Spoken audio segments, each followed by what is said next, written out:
Welcome back to Season 2 of the Spider's Web Podcast. The Spider's Web Podcast weaves together humor and knowledge into bite-sized episodes. I'm joined every week by the Soul Vacation, and I'm Spider Theory. Let's get started. Hello. Hello. Welcome back, everybody. Season 2 of the Spider's Web Podcast. How are you doing? We are here smoking and joking. Leave that in or take it out, depending on what you feel like, brother. Good point. I like that cup. Oh my a god. Good ceramic cup. Can I tell you the story of this cup, baby? Yes. And what's inside it? I am doing a monkey-picked oolong from 7 Cups. And this is a Chicken Farmer I Still Love You mug from Warner, New Hampshire, and there is this painting on a granite rock that's red, and this lady divorced her husband and moved back to the town she grew up in when she was 50 years old, and she painted this big rock and put Chicken Farmer I Still Love You, which was her secret hookup when she was in high school. And then it kind of became like a town icon thing, so some artist puts it on mugs. I love that. Yeah, and so if you know, you know, and I drink this mug all the time in my TikToks, and people will be like, is that a Chicken Farmer's I Love You mug? Did you know that the world's population can fit comfortably in the state of Texas? Are we shoulder to shoulder or what? Every individual person would have 0.025 of an acre, but that's per person. So if you're a family of 4, each person in the family. I mean, yeah, so the size of Texas in square feet is 1.4 times 10 to the 11 power, and I think 11 is trillion. So we're watching Seventh Heaven, and spoiler alert for anybody who is currently or wanting to watch Seventh Heaven, they have more children later. Oh, shit. Yeah. So basically, they just had 2 twin boys, and then they have a pregnant scare again. And Annie, the mother, is talking to the father, and they're talking about whether she is or isn't pregnant.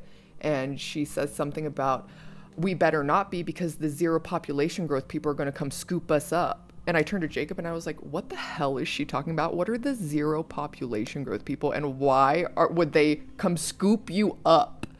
And then I Google it. Do you know what the zero growth population movement is? I have never heard of that term directly, but I'm making assumptions based on the name. Please tell me. So, get ready, people. Strap in. If you don't know what zero population growth, it's a movement that kind of grew in popularity in the 60s because a man named Paul Eldridge, he wrote a book called The Population Bomb. All the freaking hippies, which were privileged white people mostly, were obsessed with this fucking book. And it basically said that all the problems in the world, illness, famine, war, pollution, are all caused by overpopulation. And if we keep going at this rate, well, the whole world's gonna starve, you know. And you know what's really unfortunate about all this is this caught on. They had over 100 chapters at universities nationwide by the 70s. So college students started being all about this. And it got to the point where policies started to be created all around the world because this started catching on. People really believed this. And can you think of any policies that might have come out of this that you know of? Things like I think of as like the one-child policy out of China. I think that not only was there regulations and laws that impacted people, I think there was also a cultural mindset that is still with people today. Like, people talk about quote-unquote overpopulation, and that's not true. We are nowhere near overpopulation. Thank you. And when you brought up hunger, I immediately thought of the fact that we produce enough food to feed everybody. We do not have the logistics to get it to people, and these barriers are directly related to corporate greed and an increase in profit margin for food.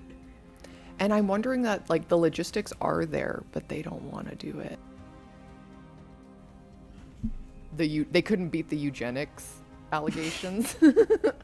So they rebranded in 2002 as Population Connection, and now if you go look them up, they're about women's health and reproductive rights, but it's under the guise of that, but they still have the same goals, which is to lower the human population around the world. But you know what's really fucked up? They basically focus on the global south. Talking about the global south and knowing what we know about that region and how labor there is exploited by American corporations also gives me concern. Mm-hmm. I'm also brought in pause with the conflicts we've seen since the early 2000s in that region, and the labor exploitation through agriculture, which is directly tied to the food and food scarcity, because who gets to benefit from a higher profit margin in food scarcity? The beef producers out of Brazil, who are American companies burning the rainforest down, abusing labor of indigenous Brazilian ranchers, and shipping that meat back to the United States to sell at Walmart and Costco. At inflated fucking prices. Exactly. When we should be shopping local. And you know, you had talked about how we can feed the world and it's a logistics issue. I want to talk about some numbers about that real quick before we move on. People say there isn't enough food for everyone. What? That's one of the problems. We're overpopulated. There's not enough resources. 13% of the world's land is farmable. Mm-hmm. If we utilize all the farmable land, we could produce enough food to feed 22 billion people. And if we remember earlier, how many people are on the planet? About 7 billion. We can produce more than enough food for everyone. And obviously, like you said, there's logistics as far as like how that impacts the environment, but we can figure these things out. And the way to fight corporate greed is to acknowledge that food is a basic human right. And when we start looking at food as a basic human right and not a commodity, we can start to make investments in infrastructure to get food to people quicker. But currently under capitalism, food is a commodity. It has a price point, it has a cost, and companies are in charge of making the most amount of profit with the least amount of cost. And we American people and people across the globe are suffering from this greed.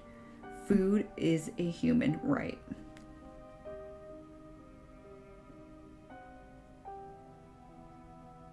So we kind of sped run that, but I want to kind of go back a little bit and talk about some of the history, because it's very strange and interesting.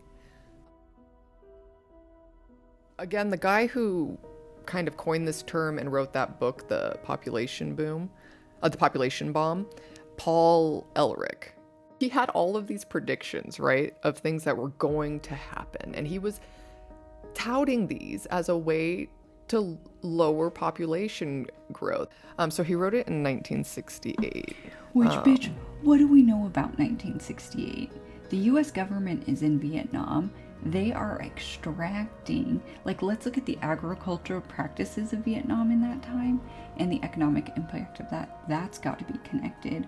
What was the US doing in 1968 in South America?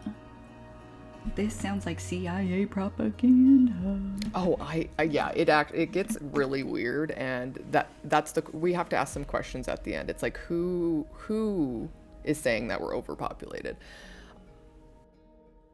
The first line of this book is, "The battle to feed all humanity is over." But his solution is that we have to lower the population.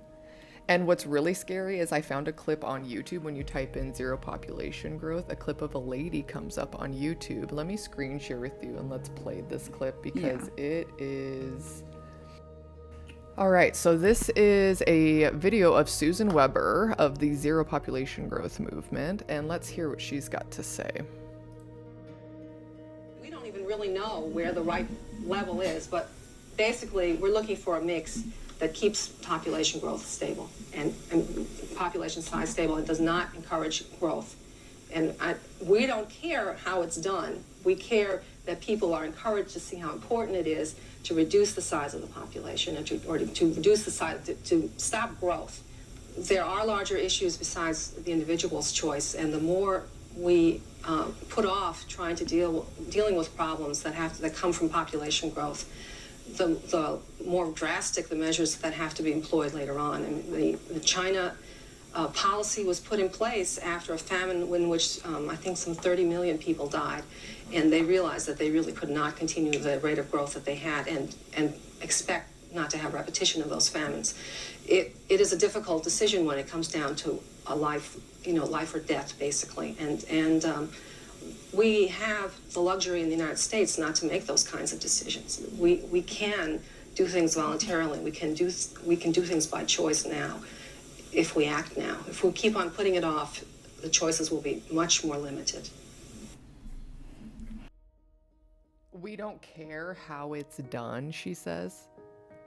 And then to say, we don't have to make these decisions in America. What was that filmed in the 80s, maybe the late 90s? But in the 70s, they were scooping women of color up and forcibly sterilizing them against their will. Bullshit, Susan. This is the exact thing that we have to be talking about, because as much as it is important to be mindful of population growth as a way of forward thinking and like resource planning, when we have forced measures of population growth, and I'm not talking about regulation, although regulation is part of it, I'm talking about experimental medical care, which is what it's often guised as, or policies. For example, if you live on a reservation in the United States and you want to access an abortion, it is a full sterilization based on your indigenous status. Oh my God. Yes. Forced sterilization goes on in the United States, and it is exactly the kind of harmful legislation that is put past. And it's based off of these type of things. Exactly. Because people think that we don't have enough for everyone. And then this is the problem. They're like, we don't have enough for everyone. Well, who's worthy of living then? And who gets to decide that? Able-bodied, white, rich people? Yes. Yeah, why is it that it's okay for people in Silicon Valley to have as many kids as they can, or white Mormons? And it's funny that we're now on the opposite side of this 1989 thinking, where we are leading a forced birther movement by reducing access to reproductive care. Mm-hmm. And it is interesting also that the same organization rebranded the zero population people have rebranded to be pro-reproductive rights. It would make me a little concerned about the money and the legislation. And so we need to pay very close attention to legislation that passes in regards to reproduction. Because the tricky thing about ballot measures and initiatives is wording can be hard to understand. So before you get to the ballot box, you want to do your research and understand exactly what a yes vote means and exactly what a no vote means, because they intentionally try to make the water murky so you don't know what you're voting for. And it would sound like an organization like this would probably be behind that. Mm-hmm. Well, that's the thing. If you look up like the history of this organization, they do have a history of helping, get women rights to have abortions and helping pass a lot of the legislation around that early on. So in a lot of ways, they have indirectly helped women's health care in the long run, but their intentions were nefarious. Bingo. Were nefarious. So you have to keep that in mind. And I think it also brings this light of white supremacy. Mm-hmm. It's okay to be an affluent white woman and have 2 to 7 children, but once you start being any other demographic, mm-hmm. we are going to limit the amount of children you have, completely eliminate your rights to reproduction. Mm-hmm. It's fascinating. Yeah.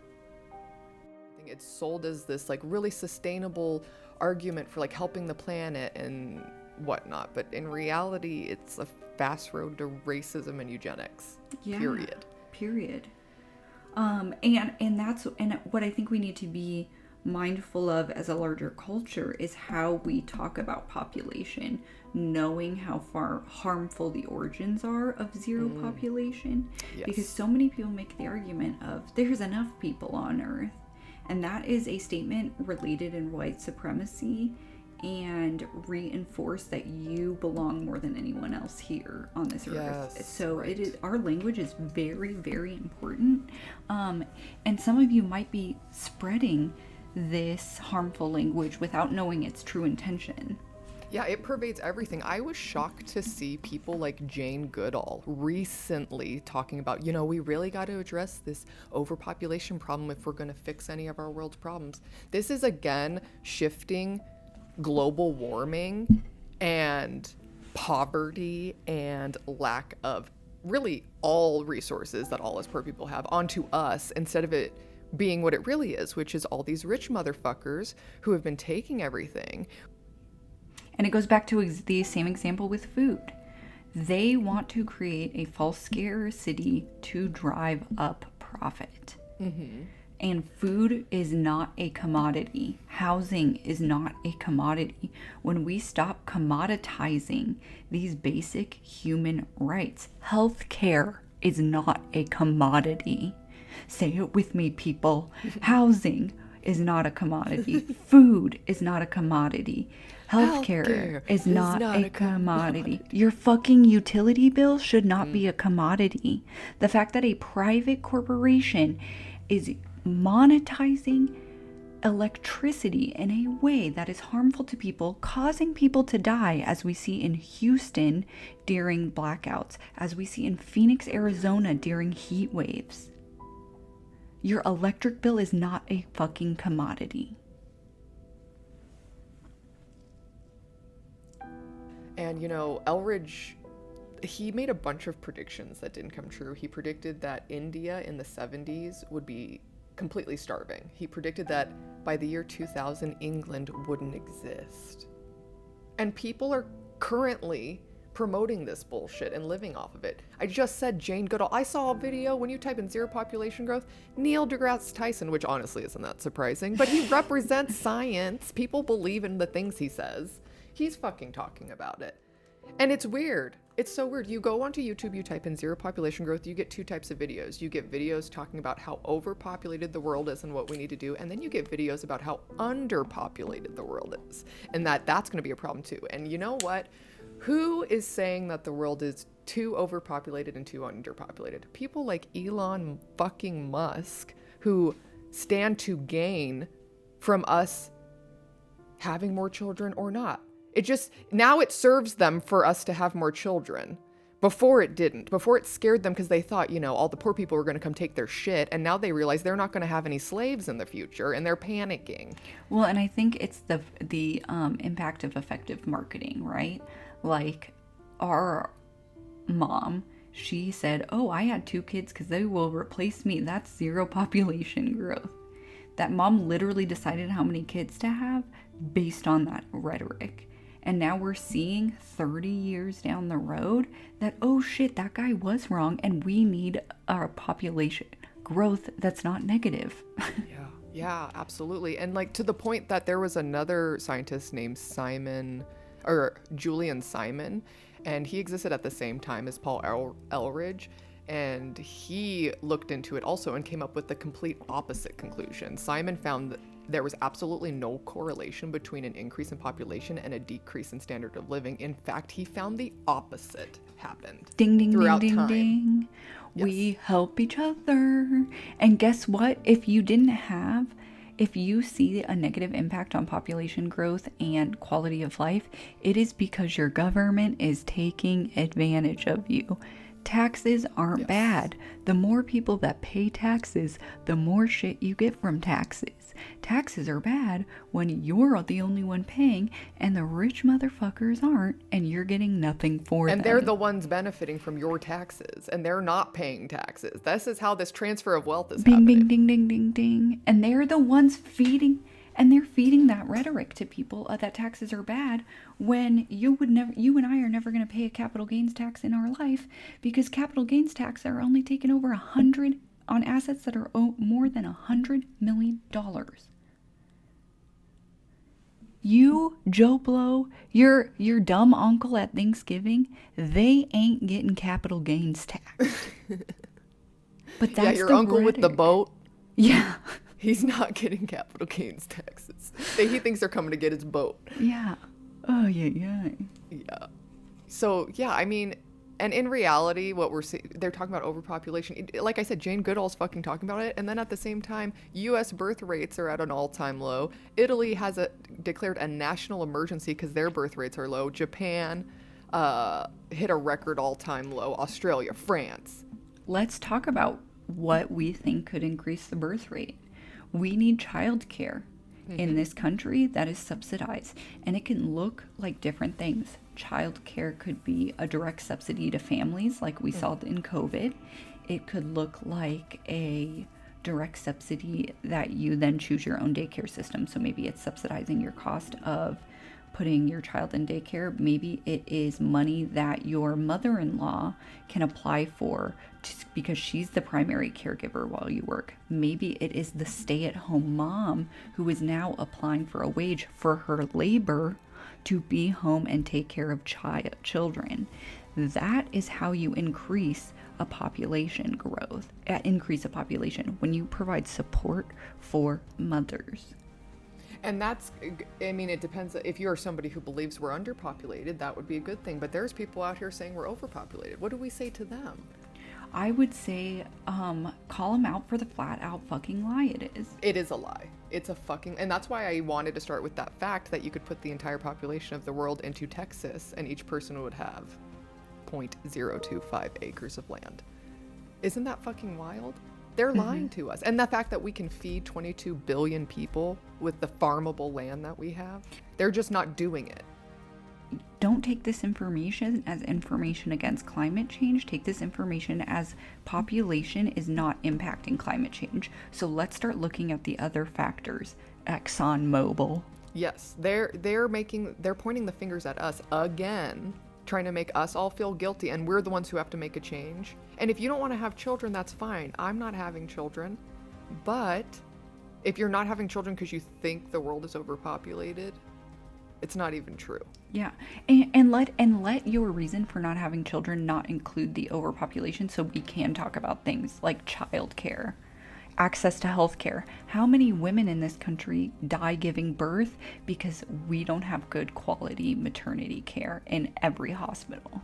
Well, and if your goal is to lower the amount of children each woman has, the best way to do that is not to go and sterilize them. That's where the racism and eugenics comes in. Studies find that the more educated a girl is, the less children she has. And I think we should remove the narrative of that should even be a goal about less children. It should be, because we don't need less children. We don't need population manipulation. So whenever you hear people make those arguments, argue that those are not true facts, and these are true facts. And what is a true fact is that we have a declining birth rate. And we have a declining birth rate because women don't have access to health care. Child care is unaffordable. And if you want to talk about one reason why child care is unaffordable, it is because private equity has entered daycare industries and jacked up the prices. Because they know no matter what, you have to pay for daycare because you have to go work. So they know they can exploit that cost from families. What's really alarming, though, is the zero population group. They're not the only ones that do that. There are other organizations. One, Ford Foundation. Ever heard of that? A foundation that was involved in the 70s population establishment which sought to establish an intergovernmental agenda to slow population growth, specifically in the global south. Next, Population Council, an organization that was involved in the 1970s population establishment, which sought to establish an intergovernmental agenda to slow population, also in the global south. Yeah, Henry Ford. Which is the Model T guy. And Edsel Ford, Henry's son, founder of Ford Motors. Did you know that guy was a anti-Semite Nazi eugenist?